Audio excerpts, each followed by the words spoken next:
এই কোরআন নাযিলের মাসে যদি বেশি বেশি কোরআন তিলাওয়াত করেন, কোরআনের সাথে সম্পর্ক রাখেন, আল্লাহ রাব্বুল আলামিনের হাবিব বিশ্বনবী বলছেন, মা মিন শাফিইন আফদালু মানজিলাতান ইনদাল্লাহি ইয়াউমাল কিয়ামাতি লা নাবিয়্যু ওয়ালা মালাক ওয়ালা গায়রা।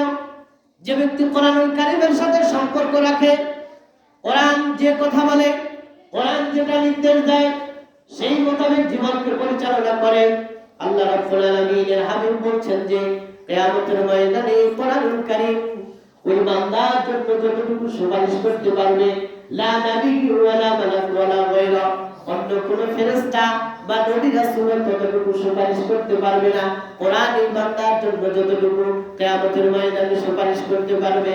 সুবহানাল্লাহ। কোরআন যদি কোন বান্দার পক্ষে আল্লাহ তাআলার আদালতে তিনি যদি উকিল হিসেবে দাঁড় হয়ে যায়, সাক্ষী দেয়, তাহলে সেই ব্যক্তি